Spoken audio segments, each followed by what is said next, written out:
Au théâtre Blanche de Castille de Poissy, collégiens et lycéens partagent leurs idées avec la députée Florence Grandjus pour ce grand débat national spécial jeunes, mais aussi avec le ministre de l'Éducation nationale Jean-Michel Blanquer, présent pour l'occasion. Là, la surprise qu'on a eue d'avoir le ministre de l'Éducation, c'était vraiment exceptionnel parce que du coup, c'est vrai qu'on a un peu dévié des grands thèmes du grand débat national. Dans ce grand débat, il n'est pas question d'écologie, de fiscalité ou de pouvoir d'achat. Pour les 15-20 ans, d'autres questions s'imposent, stage à l'étranger, téléphone portable dans les établissements ou encore cours d'enseignement moral et civique. Ça sert souvent de rattrapage de cours d'histoire, faut le dire honnêtement.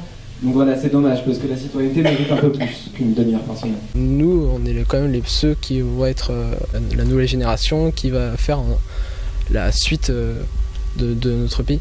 Des jeunes qui se sentent souvent exclus du grand débat et qui peinent à y participer. À la fin de ces 2 heures d'échange, des idées ont pu émerger. Certaines ont particulièrement retenu l'attention de Jean-Michel Blanquer.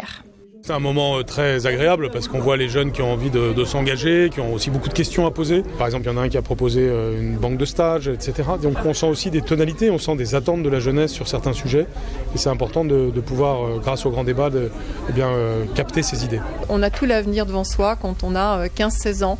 Et il ne faut pas s'arrêter au fait qu'on vive dans un quartier politique de la ville ou le fait qu'on n'ait pas toujours les résultats scolaires adéquats pour rentrer dans telle ou telle filière. Et les jeunes nous ont montré qu'ils étaient en capacité d'y croire. Et c'est vraiment ce qui m'a le plus marqué.